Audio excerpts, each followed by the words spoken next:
I'm Liyana Hassanel and Nightline begins now. News making the headlines. Construction of Phase 2 Sarawak-Sabah Link Road (LTB) to begin next year.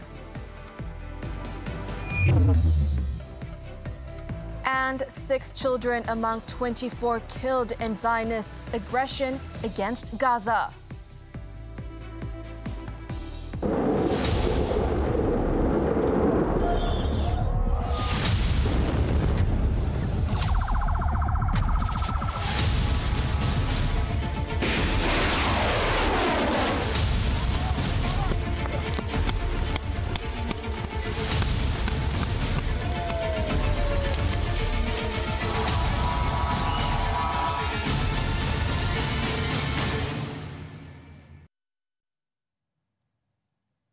The death toll from escalating violence in Gaza has risen to 24 on Sunday as Israel extended its bombardment of Palestinian fighters who have retaliated with a barrage of rockets. The updated count from health authorities in the Hamas-run territory said 6 children were among those killed since the start of the Israeli aggression on Friday, in addition to 204 people injured. The Palestinian Health Ministry in Gaza also issued a statement warning that they only have 48 hours left to run without fuel that is needed to sustain generators in the hospitals. The ministry said it will have no capacity to run hospitals after the power plant shut down due to a lack of fuel in the Gaza Strip. Though Israel's military has warned its aerial and artillery campaign against Palestinians could last a week, Egypt's President Abdel Fattah al-Sisi said Cairo is currently talking around the clock with both sides to ease the violence. Meanwhile, Palestinian fighters said an Israeli airstrike late Saturday has killed its top commander for the southern Gaza Strip, a day after Israel killed their commander for northern Gaza in an air raid that triggered the worst cross-border conflict between Israel and Palestinian fighters since the end of an 11-day war in 2021. For now, the 2 highest-ranking commanders and several other fighters are among the dead. Israel claims that the escalation was necessary as Palestinians was allegedly planning an imminent attack following days of tensions along the border with Gaza. The news comes as Israeli security forces said it has arrested 20 Palestinians in the West Bank following several raids as renewed violence flared in the Gaza Strip. Back to home front. The federal government has approved the construction of Phase 2 of the Sarawak-Sabah Link Road SSLR project and the Trans-Borneo Highway LTB project, which will commence early next year. Prime Minister Datuk Seri Ismail Sabri Yaakob said the technical study of both projects, which were expected to take 3 to 5 years to complete, was now at the final stage. Projek ini bakal menghubungkan Miri, Limbang dan Lawas seterusnya ke Sabah melalui dua option jaringan jalan raya. Datuk Seri Ismail Sabri said this when opening the Pujet section of the Sarawak portion of the Pan-Borneo Highway in Miri, Sarawak on Sunday. He added that the 2 projects will benefit those living around Mulu, Long Seridan, Nanga Medamit, Long Lopeng, Baakelalan and Merarap, who still depend on logging roads. Both projects, which involved a total cost of 10.62 billion ringgit, would also enable communities and residents in Miri, Limbang and Lawas to enjoy a better, safer and more comfortable road network. The Prime Minister pointed out that those travelling from Miri to Limbang and Lawas via Brunei can use the 96-kilometre LTB stretch, which will be upgraded into a 2-lane dual carriageway. While those who choose to avoid going through Brunei to go to Sabah can travel via the SSLR Phase 2, which spans 326 kilometres and a continuation of the SSLR Phase 1 from Simpang Gelugus to Long Lopeng. Also present at the event was Sarawak Premier Tan Sri Abang Johari Tun Openg and Senior Works Minister Datuk Sri Fadilah Yusof. Meanwhile, at a separate event in Sarawak, Datuk Sri Ismail Sabri said the government has allocated 4.09 billion ringgit under the 12th Malaysia Plan 12MP to ensure comprehensive broadband access in the state by 2030. Baru-baru ini, satelit ke-8 negara miasat 3D telah dilancarkan bagi meningkatkan kelajuan capaian internet sedia ada sekaligus merapatkan jurang digital antara penduduk bandar dan luar bandar termasuklah di kawasan pendalaman. The Prime Minister said this in his closing speech at the Aspirasi Keluarga Malaysia AKM Tour Sarawak chapter in Kuching on Sunday. He added that this was a sign of the government's concern and initiative for the people in the state, and he hoped that after this, no one will need to camp on the hills just to find internet coverage. The 3-day AKM tour managed to attract more than 80,000 visitors since it started on Friday. Various events and activities were organized with the involvement of 28 public service agencies that also provided various assistance and services to members of the public. Those directly involved in the ecosystem for production and sale of palm-based cooking oil should avoid hoarding or rationing the commodity following the settling of its maximum price effective Monday. Chairman of the Task Force on Jihad Against Inflation, Tan Sri Anwar Musa, said if traders and retailers resorted to such practices, they would ultimately lose out, apart from creating problems for consumers.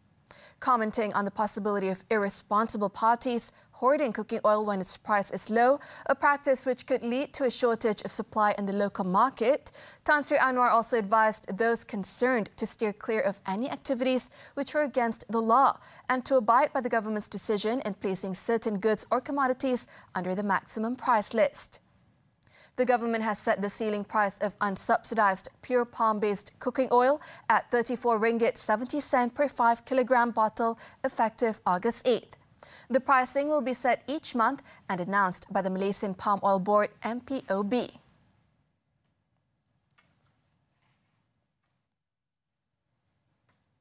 School counsellors play an important role in guiding students to identify opportunities after the SPM examination, according to their field of interest and to suit their abilities and skills.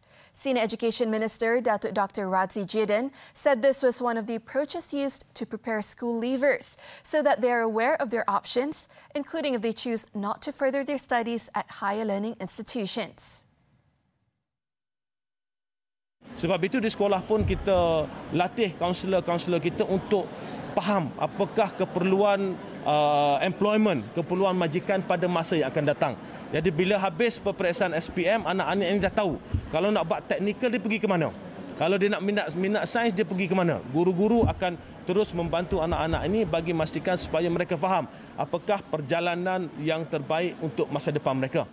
Datuk Dr. Radzi said this at a media conference after officiating the groundbreaking ceremony for the construction project of Sekolah Menengah Kebangsaan Bohor Jaya in Langkawi on Sunday.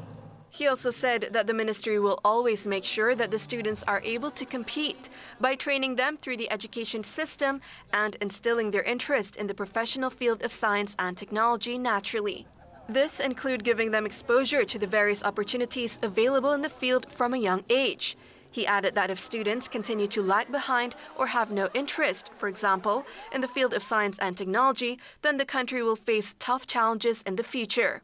The senior minister was commenting on a media report on July 31st that 390,000 or 72.1% of SPM holders did not want to continue their studies, based on a survey carried out by the Department of Statistics Malaysia, DOSM.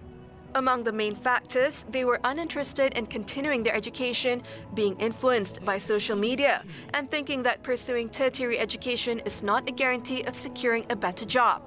However, Datuk Dr. Radzi said that the study data needed to be examined in more detail because it was important for more effective implementation of actions. Many fresh graduates have been struggling to find full-time employment, despite official labour statistics showing a decrease in unemployment as the country shifts towards COVID-19 endemicity. Most of them are forced to work in the gig economy as food delivery riders or entry-level jobs which they are overqualified for, such as fast food workers. Even if they are not content with their current jobs, they have no choice in order to survive amid the rising cost of living situation. Hakim Azman reports.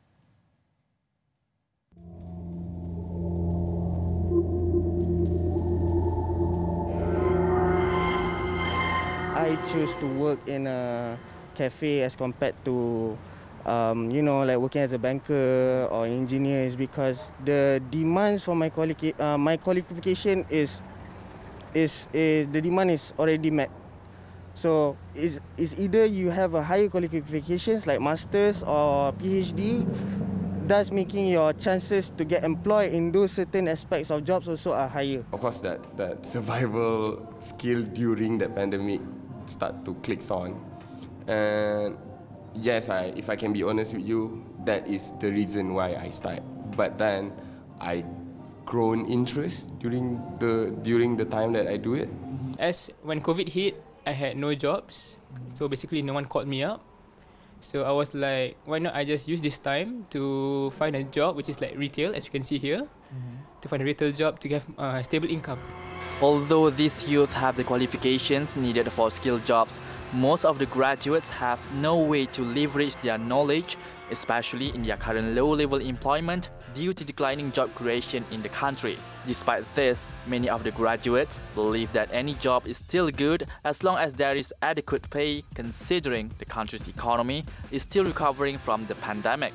However, some of them would like to look out for better opportunities or jobs that match their qualifications in the near future. According to the Research for Social Advancement (REFSA), the rate of skill-related underemployment for graduates continued to show a rising trend, registering 33.9% in 2021 compared to 31.2% in the previous year. The think tank's communication director, Raja Ahmad Iskandar Faris, pointed out that entry-level jobs could expose graduates to certain vulnerabilities such as minimal social protection, pension, career progression, and fluctuations in payment of wages. This could be caused by a few factors.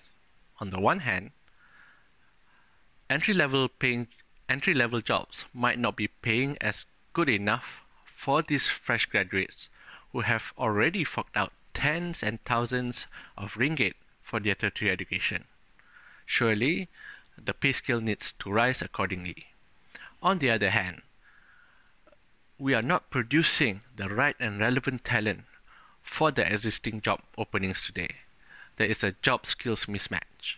He also stressed that the nation's tertiary education needs to be revised as soon as possible to lower the chances for future graduates to work in jobs they are overqualified for.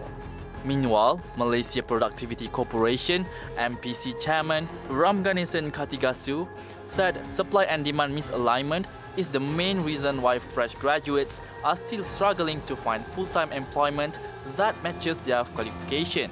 At the MPC, we are working on policy intervention from the government side, which I think the government is actively pursuing, right down to the level of coordinating the labour supply provided by learning institutions that has to be guided by demands of the economic sector, current demands, and as well as demands in the next 5, 10, 15 years. Ram added that if this issue is not addressed, it could lead to a significant loss of productivity for the country, which in turn could affect the nation's economic growth.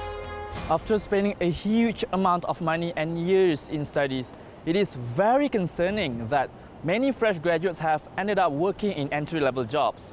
This particular issue involving underemployment and job skill mismatch in the workforce needs to be resolved with immediacy, as any delay would be a waste of the country's young talents. Hakim Azman, TV3.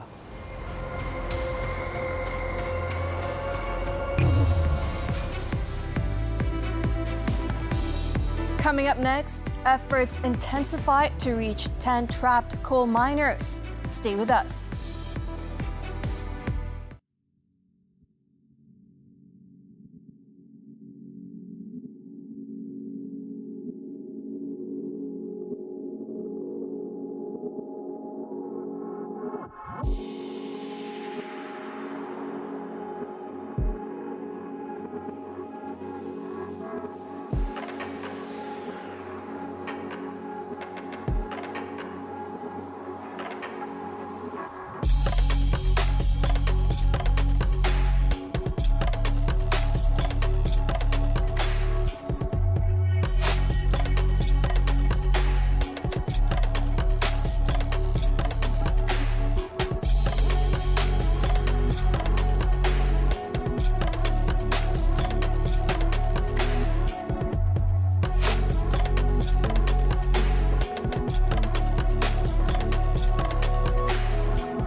Chinese and Taiwanese warships played high seas cat and mouse on Sunday ahead of the scheduled end of 4 days of unprecedented Chinese military exercises, launched in reaction to a visit to Taiwan by U.S. House Speaker Nancy Pelosi.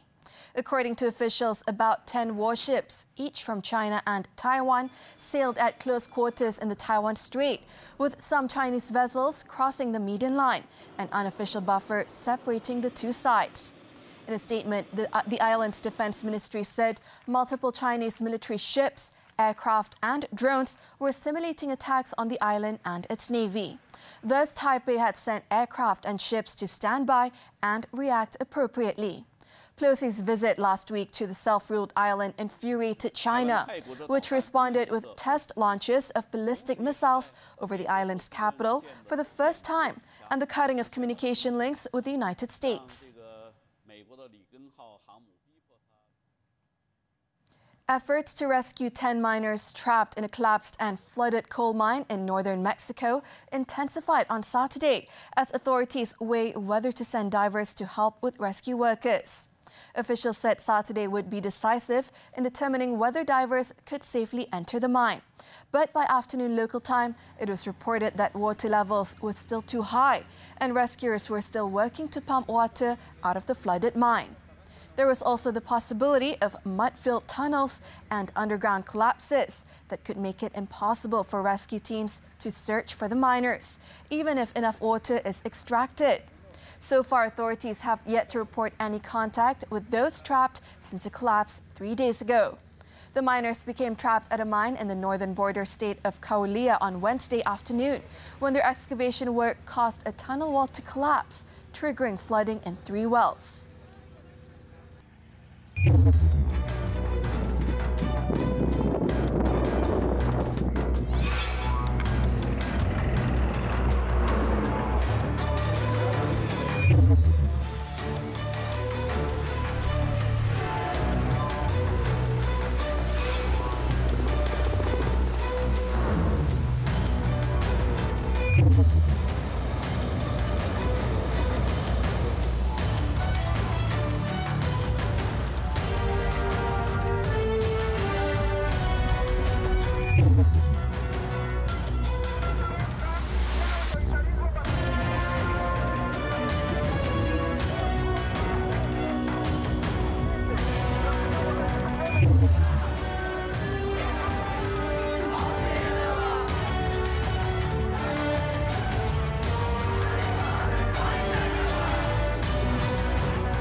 Coming up next, Ng Zeyong records another upset.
The Birmingham 2022 Commonwealth Games. Ng Zeyong led a group of national young shuttlers to the final as the badminton squad continued their search for gold medals on Sunday. A confident Ng is assured of a medal in the men's singles event after stunning world number 13 Srikanth Kidambi yet again in the semi-final. Ng showed great mental fortitude and fighting spirit as came from behind to beat the Indian 13-21, 21-19, 21-10. The youngster will face another Indian, world number 10 Lakshya Sen, in the gold medal match on Monday. Also in the final were national women doubles pair Pearly Tan and Amtina. Facing Jolly Teresa and Pulela Gayatri Gopichan of India, Pearly and Tina proved to be at their best as they recorded a 21-13, 21-16 win.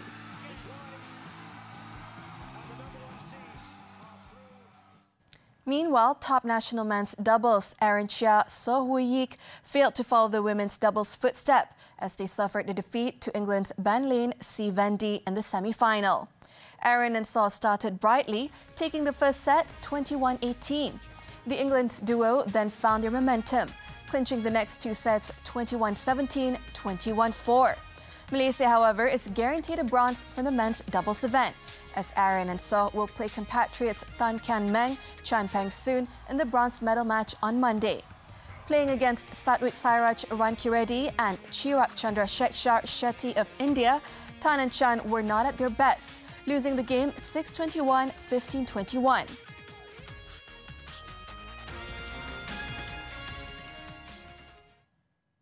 Moving on to football now, the German Bundesliga. Borussia Dortmund skipper Marco Reus' early goal was enough for a 1-0 win over Bayer Leverkusen. New Dortmund signing Karim Adeyemi thought he scored, but Leverkusen goalkeeper Lukas Radetzky somehow managed to keep the ball on the line until Reus arrived to scoop it in the 9th minute for the only goal of the game. Leverkusen pushed hard for an equalizer and had 2 goals ruled out for offside in the second half. The visitors' ill luck was confirmed when Radetzky was sent off in injury time for grabbing the ball outside the penalty area, preventing a goal chance. The win put Dortmund in 6th place, while Leverkusen stood in 14th.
Over, everyone comes for Ilya, just tries to direct it towards goal, and it's the back heel flick from Aram. Batsarango in the air, trying to flick the header on there towards Opoku, could still have it come for him. Acosta now on the strike. Oh, what a hit! For Bale. Gareth Bale will score!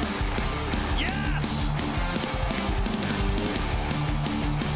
Goal! He's getting beyond it there. Up next, money laundering charges, former Exco acquitted. This and more after this short break.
Johor Bahru Sessions Court on Sunday acquitted and discharged former Johor Exco member Datuk Abdul Latif Bandi, his son and a real estate consultant on charges of corruption and money laundering involving 35.7 million ringgit. Judge Kamaruddin Kamsun made the decision and ordered for the bail amount to be returned to the accused after finding that the prosecution had failed to prove a prima facie case against the three of them. 56-year-old Datuk Abdul Latif, who is former Endau Assemblyman, was charged with 33 counts of corruption and 13 counts of money laundering. His son, 30-year-old Ahmad Fauzan Hatim, was charged with 4 counts of money laundering, while the consultant, Amir Sharifuddin Abdul Rawub, aged 49, was charged with 33 counts of corruption and 4 counts of money laundering. They were charged on June 14, 2017 and on April 21, 2019.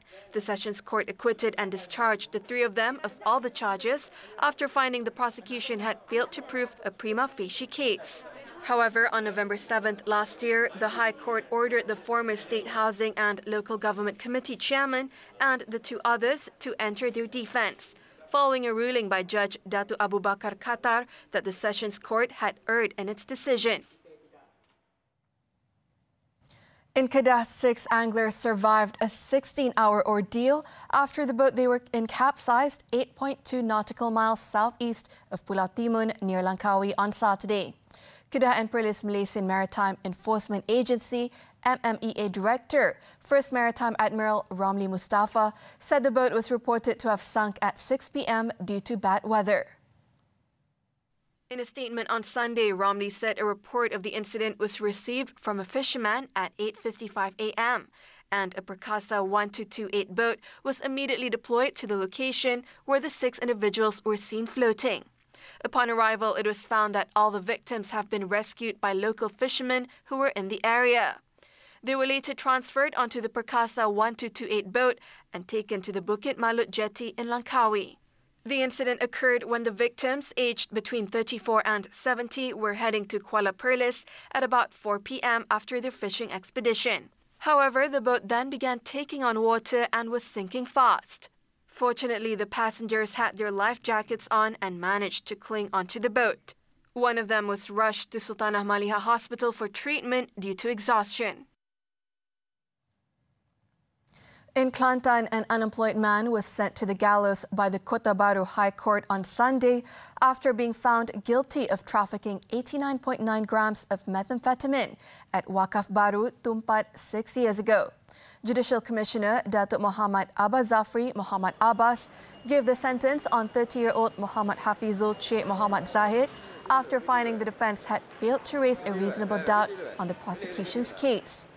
Datuk Abbas Zafri in his ruling said the court had found that Hafizul's statement was doubtful and inconsistent with the facts of the case. The accused committed the offence at a house in Kampung Pasir, Pekan Hilir, Wakaf Baru, Tumpat on September 22, 2016.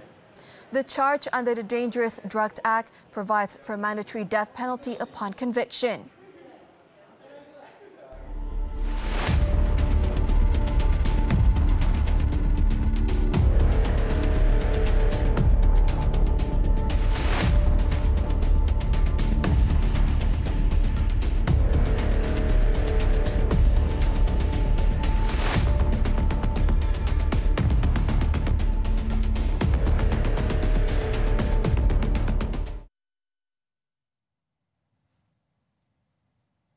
While millions across Europe swelter through a summer of record-breaking heat, hundreds of people are skiing in Africa.